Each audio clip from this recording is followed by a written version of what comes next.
Mummy এদিকে পাতা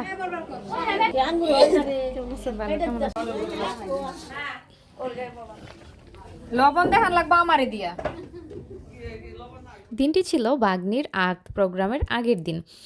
যেহেতু বিয়ে পড়ানো হবে তাই সবাই সিদ্ধান্ত নিল যে আজকে যেহেতু বিয়ে, এই বিয়েটাই তো আসল, তাই আগের দিন সন্ধ্যায় তাকে হালকাভাবে সাজিয়ে গুজিয়ে ঘরোয়া পরিবেশে মেহেদি দেয়া হবে এবং হলুদ দেয়া হবে।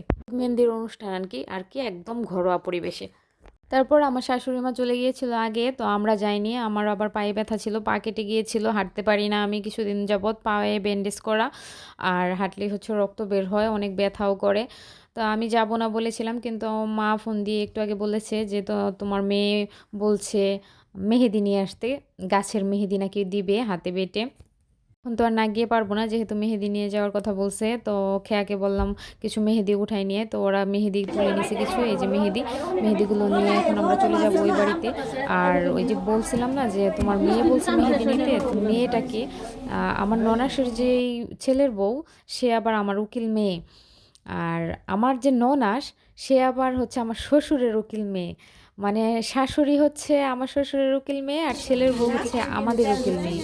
তো এই যে আমার ননাস হচ্ছে রান্না করছে খিচুড়ি, সবাইকে রাতে খাওয়াবে তাই খিচুড়ি রান্না করছে, চাল ডাল মুরগির মাংস আর সবজি দিয়ে সবার জন্য খিচুড়ি রান্না করছে, রাতে তুমি খাবে কেমন সবাই। আছো? তো এই যে এটা হচ্ছে আমার নাতি, কালার ভাল আমার লাগে যে কিন্তু এটা মেয়ে, গাঢ় না। ওর ছেলে আমার নাতি। আর এই যে মেয়ের ভাগ্নির যেই জামাইরে বিয়ের অপয়ে দিয়ে শাড়ি আনছে, তুমি গয়না লুঙ্গি সেগুলো পিন্দাইও। সবকিছু আজকে সন্ধ্যায় পাঠিয়ে দেওয়া আমরাও লুঙ্গি হয়েছে, পিন্দে সেটা থাকি। সবাই দেখতেছিল যে কিরকম শাড়ি পাঠাইছে আর কি কি পাঠাইছে, এগুলো সবাই দেখতেছিল। আসো। তো এই যে মেহেদি বাটার পর্ব এখন শুরু হবে। তো সবাই বলতেছিল একজন মুরব্বিকে দিয়ে মেহেদি বাটানো হোক। তো আমার শাশুড়ি বলতেছিল আমি পারবো না, আমার শরীর ব্যথা। তো আমরা বললাম যে আপনি শুধু শুরু করে দেন একটু বাটা, তারপর অন্য কেউ বাটবে। তারপর আমার শাশুড়ি একটু বেটে দিয়েছে, তারপরে এখন এই যে আমার ভাগ্নির যেই খালাতো বোন কাজিন, ও হচ্ছে বাটছে এখন। তারপরে আরও একজন পর্যায়ক্রমে লবণ বাটবে। দেখান লাগবে আর আমারে এই যে দিয়া। ওরা হলুদ মেহেদি দেওয়ার জন্য যে সামনে সাজাবে, সেগুলো বানিয়ে রেখেছিল কয়েকজন মিলে। তো কালকে যে আগামীকাল যে অনুষ্ঠান হবে, সেই অনুষ্ঠানের জন্য কিন্তু এই যে রোস্টের মুরগি টুরগি সব কিছু রেডি করে রাখা হয়েছিল। এদিকে আপার খিচুড়ি রান্না করা শেষ একদম। তো শেষ পর্যায়ের খিচুড়ি রান্না হচ্ছে, আর ওইদিকে নারিকেল কোরানো হচ্ছে, পায়েস রান্না করবে।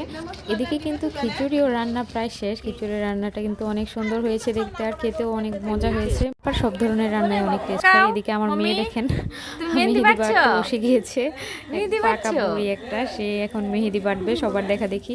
তাই আম্মা ওকে নিয়ে বসছে যে নাও তুমি মেহেদি বাটো।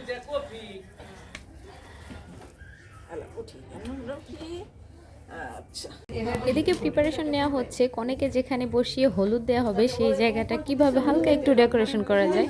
তো সবার মতামত নিয়ে এক একজন এক একভাবে বলছিল, সবার মতামত নিয়ে এখন হচ্ছে সাজানো হচ্ছে। আর এদিকে আস্তে আস্তে আশেপাশের যারা আমাদের একদম আশেপাশের না বললেই নয়, আশেপাশের বাসার আমাদের যারা রিলেটিভ আছে সবাই চলে এসেছে। আর সবাই মিলে এদিকে এই যে জায়গাটা সাজানো হচ্ছে, বাচ্চারা কিন্তু অনেক আনন্দ করছিল। এই যে আমার মেয়ে তার ভাবির কোলে বসে আছে। আহ, এটা ওর ভাবি, এটাও নতুন বউ, কয়েকদিন আগে বিয়ে হয়েছে, কয়েক মাস আগে। তো সবাই মিলে অনেক আনন্দ করছে। আর ওই যে স্টেজ সাজানো, সবাই সাজাতে সবাই ব্যস্ত, কিভাবে সাজালে ভালো হবে, এক একজনের এক এক মতামত। এদিকে মেহেদি বাটা শেষে, হলুদ বাটাও শেষ হয়ে গিয়েছে, আর এটাও কিন্তু সাজানো প্রায় কমপ্লিট। কেক নিয়ে আসা হয়েছে কাটার জন্য, কনেকে খাওয়ানো হবে কেক কেটে।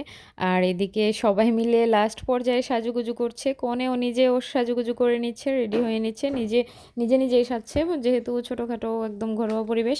তো বাসায় সেজে নিচ্ছে ও। আর কনের সাজুগুজু দেখে সবাই কিন্তু এখন সেজে নিচ্ছে। প্রথমে বলেছিল কেউই সাজবে না, এখন সবাই কিন্তু থ্রি পিস পরা আছে, কেউ সাজেনি। কিন্তু যখন কনের সাজ শেষ হবে তখন কিন্তু সবাই আস্তে আস্তে শাড়ি পরা শুরু করবে এবং সবাই সাজুগুজু শুরু করবে। এই যে সাজুগুজু শুরু হয়ে গেছে অলরেডি, আস্তে আস্তে সবাই শাড়ি পরে সাজুগুজু শুরু করে দিবে, একজন আরেকজনকে সাজানো নিয়ে ব্যস্ত। এদিকে আমার ছেলে আর আমার নাতি মিলে নাচানাচি করছে। এখানে কিন্তু অনেক গান বাজছিল, কিন্তু গানের সাউন্ড দিলে তো কপিরাইট চলে আসবে, যার কারণে গান দেওয়া হয়নি। তো গান বাজিয়ে সবাই মিলে অনেক বেশি আনন্দ করছিলাম। আর বাচ্চারা তো আরও বেশি আনন্দ করছে, তাদের তো সব থেকে বেশি আনন্দ। এদিকে কনের সাজ প্রায় শেষ, লাস্ট ফিনিশিং কাঁচা ফুল মালা টিকলি দিয়ে পরে এখন হচ্ছে চুড়ি পরে নিচ্ছে। আর সবাই প্রায় রেডি, শাড়ি শুড়ি পরে, এই যে এখন কিন্তু সবাই শাড়ি পরে নিয়েছে, শাড়ি পরে সবাই রেডি। এখন ছোটোখাটো ফটো সেশন হচ্ছে, সবাই মিলে ছবি তুলছে। এদিকে কনে তার দাদিকে বলেছিল নতুন কাপড় পরতে, কিন্তু সে পরেনি, তাই সে রাগারাগি করছিল। আমি আয়রাকে বলছিলাম আয়রা ভিডিও করি, সামনে আসো। সে মুখ ঢেকে রেখেছে, বলছে না তুমি কেন ভিডিও করো, আমি ভিডিওতে যাব না। তো এই যে সুন্দরীরা সবাই সাজুগুজু করে শাড়ি পরে রেডি হয়ে গিয়েছে, সবাই রেডি, লাল শাড়ি পরে রেডি হয়ে নিয়েছে। এখন ফটো সেশন হবে, সবাই সবার সাথে ছবি তুলবে এবং তারপর হলুদ দেওয়া শুরু হবে। হলুদ মেহেদি দেওয়ারটা অনেক বেশি দেরি হয়ে গিয়েছিল ছবি তুলতে তুলতে, আর সবাই রেডি হতে হতে, কনে কিন্তু সবার আগেই রেডি হয়ে গিয়েছিল, কিন্তু কনেকে দেখে সবাই যে রেডি হতে শুরু করেছিল, সবার রেডি হতে হতে অনেক বেশি সময় লেগে গিয়েছিল। মাঝখানে খাওয়া দাওয়া সব মিলে মেহেদি দিতে, হলুদ দিতে অনেক বেশি সময় লেগে গিয়েছিল। যাই হোক, ঘরোয়া পরিবেশে ভাগ্নির হলুদ প্রোগ্রামে সবাই মিলে অনেক বেশি আনন্দ করেছি। ভিডিওর মাঝখানে প্রতিদিনের মতো একটা কথাই বলে নিচ্ছি, যারা আমার ফেসবুক থেকে ভিডিওটি দেখছেন তারা অবশ্যই আমার পেজটি একটি ফলো দিয়ে দিবেন, আর যারা ইউটিউব থেকে আমার ভিডিওটি দেখছেন তারা আমার চ্যানেলটি একটি সাবস্ক্রাইব করে দিবেন, সাথে লাইক কমেন্ট শেয়ার তো করবেনই। আর যারা অলরেডি কাজটি করে ফেলেছেন তাদেরকে অসংখ্য অসংখ্য অসংখ্য ধন্যবাদ।